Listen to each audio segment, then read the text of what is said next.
Kagulat World. Sumasabog ang global buzz sa tennis world habang patuloy na pinag-usapan ang pag-angat ng bagong henerasyon sa WTA. Ipinupush ng international media ang narrative ng young guns on the rise at marami ang tumatawag sa mga nagaganap bilang unbelievable entertainment. Papasok na sa semifinals ang EALA, Jovic tandem kung saan haharapin nila ang third seeds na sina Xu Yifan, isang dating Wimbledon at US Open finalist, at Yang Zhaoxuan na minsang umabot sa world number 9. Isang mabigat na Chinese power duo ito sa papel, pero malinaw na handa ang Pinoy, US pairing na muling manggulat. Ang pagkakataong ito ay hindi lang bonus o free pass, kundi perpektong paghahanda na lalo pang naglalagay sa kanila sa international spotlight habang nagbibigay inspirasyon sa next generation of athletes sa pamamagitan ng kanilang tapang, chemistry at next level na laro. Sa panig naman ng Pinoy Pride, ramdam na ramdam ang suporta. Parang buong Auckland ay naging maliit na bersyon ng Maynila. Sa bawat punto ni Alex Ala, sumasabay ang sigawan ng mga kababayan. Proud na may isang Pinay na kumakatawan sa bansa sa pinakamalalaking entablado ng tennis. Online, tuloy-tuloy ang pagbuhos ng congratulations at hype. Tinatawag ng fans ang panalong ito bilang isang win for the ages at isang malinaw na sulyap sa hinaharap ng WTA. Ang linyang "Home is the people, not the place" ay lalong nagiging totoo, habang nagkakaisa ang mga Pilipino saan mang panig ng mundo. Mula sa mga pagsubok ng 2025 hanggang sa bagong pag-asa ng 2026, muling naniniwala ang buong bansa. Ngayon ang tanong ng lahat, sa harap ng Chinese giants sa semis, ano ang susunod na gulat? Laban, Pilipinas. Boom! Isang unexpected twist ang ibinigay ng Auckland doubles courts. Si Alex Ala at Iva Jovic, ang dynamic young tandem na 20 at 18 anyos pa lang, diretso na sa semifinals ng ASB Classic Doubles. Walkover win sa quarterfinals kontra Jessica Malekova ng Czech Republic at Renata Zarazua ng Mexico. Walang actual na laban, pero siguradong ticket na papunta sa Final Four. Matapos ang kanilang massive upset opener laban kina Venus Williams at Elina Svitolina, ngayon ay may bonus na pahinga at momentum ang PH-US duo, hampapalapit ang mas mabigat na hamon. Hindi pa rin humuhupa ang buzz sa venue matapos ang generational stunner, mga bata laban sa mga alamat. Ramdam sa crowd ang excitement, parang bawat cheer ay may halong gulat at paghanga. Online, todo rin ang reaksyon ng fans, sinasabing parang perfect plot twist ang walkover. Reward matapos ang malaking panalo, dagdag lakas bago ang semifinals, at patunay na nagsisimula ng gumawa ng ingay ang mga batang ito sa unang bahagi ng 2026. Mas lalong lumalalim ang kuwento kapag binalikan ang pinagdaanan. Para kay Ala, mabigat ang 2025. Injuries, pressure bilang nag-iisang Pinoy sa WTA circuit at tuloy-tuloy na ranking grind. Ang doubles run na ito, kasama ang rising American na si Jovic, ay parang biglaang liwanag. Sa unang laban pa lang, ipinakita na nila ang tapang at talino. 7 set points ang sinagip sa tiebreak, malalakas na serves at matatalim na anggulo. Mula sa mga mabibigat na pagkatalo at pisikal na pagsubok, heto sila ngayon, malakas ang simula ng 2026, may statement upset laban sa mga alamat. At papasok sa semifinals kontra sa third seeds na Chinese duo na sina Xu Yifan at Yang Zhaoxuan. Global ang impact ng kanilang run. Pinapansin na ng WTA at ng international media ang pag-angat ng PH-US tandem. Tinatawag itong entertaining at gutsy.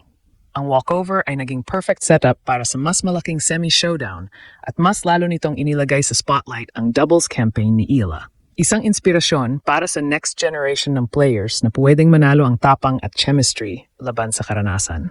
Para sa mga Pinoy, ramdam ang pride. Parang buong Pilipinas ang kasabay sa bawat rally. Sea of cheers para kay Ala sa Auckland at walang tigil na pagbati online. Home is the people, not the place ang vibe, habang nagkakaisa ang mga kababayan saan man sila naroon. Habang papalapit ang semis, isang tanong ang nangingibabaw. Handa na ba tayo sa susunod na gulat? Laban, Pilipinas. Mas lalong umiinit ang double circuit habang tuloy-tuloy ang pag-angat ni na Alex Ala at Iva Jovic. Ang walkover sa quarterfinals laban kina Jessica Malekova at Renata Zarazua ay walang aktual na laro pero naging perpektong free pass papunta sa semifinals. Dumating ito sa tamang oras, lalo na matapos maubos ang enerhiya nila sa explosive opener upset. Mabilis na naging gayang media tungkol sa statement start ng batang PH-US tandem. Mula sa pagsalba ng 7 set points sa tiebreak kontra kina Venus Williams at Elina Svitolina sa panalong 7-6 set 6-1, Hanggang sa biglaang pahinga bago ang malaking semis clash laban sa third seeds na sina Xu Yifan at Yao Xuan. Isang bihasang Chinese power duo. Pinupunto ng WTA ang tapang, lakas ng loob at sariwang enerhiya ng dalawa. Kung paano nila binabaligtad ang eksena ng doubles tennis sa umpisa pa lang ng 2026. Inspirasyon ito para sa next-gen players. Habang mas lalo ring nahuhumaling ang casual fans sa thrill ng kabataan na humaharap sa mga alamat at ginagantimpalaan ng maagang pagabante. Ang momentum ay malinaw at ang kwento ay mabilis na kumakalat sa buong tennis world. Sa Pilipinas, parang sabay-sabay ang pagsabog ng tuwa. Online, dagsa ang pagbati at kilig sa balitang walkover. Itinuturing itong sweet gift matapos ang malaking panalo at dagdag na lakas para sa semifinals.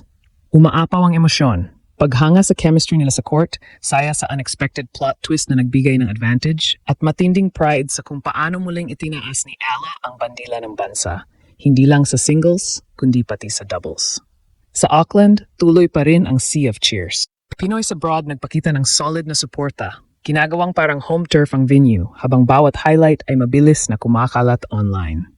Mula sa sakit at hirap ng 2025 solo struggles hanggang sa apoy ng 2026 doubles run, mas buo ang paniniwala ng bansa. Ang tema ay malinaw. Home is the people, not the place. Habang nagkakaisa ang mga kababayan saan man sila naroon. At ngayon, mas mabigat na hamon ang paparating. Semifinals kontra sa experienced Chinese pair, bit-bit ang sariwang katawan at matinding kumpiyansa. Kayang ituloy ng youth power ang gulat at itulak hanggang finals. Nanonood ang mundo, pero ang pinakamalakas na sigaw galing sa Pilipinas. Sa puntong ito, malinaw na hindi na aksidentang nangyayari. Isa na itong tunay na pahayag.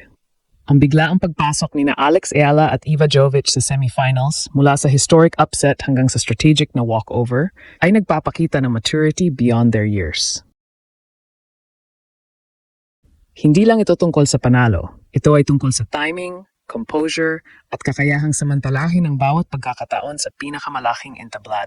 Sa isang circuit na dominado ng veterano at established pairs, ang lakas ng kabataan ay biglang nag-ingay at nagpabago ng kwento. Para kay Ala, ang run na ito ay simbolo ng turnaround. Mula sa bigat ng solo battles noong 2025, ngayon ay may bagong anyo ng kumpiyansa. Isang player na marunong mag-adjust, makipag-partner, at manalo sa iba't ibang paraan. Para sa Pilipinas, ito ay higit pa sa tennis result. Isa itong patunay na ang pasensya, suporta, at paniniwala ay may bunga.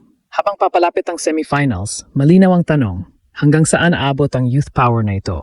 Hindi sigurado ang resulta, pero sigurado ang isang bagay. Ang mundo ay muling napapatingin, at ang Pilipinas ay buong lakas na nakikiisa. Ano man ang mangyari, ang mensahe ay malinaw. Dumating na si Alex Ayala, at handa siyang manatili.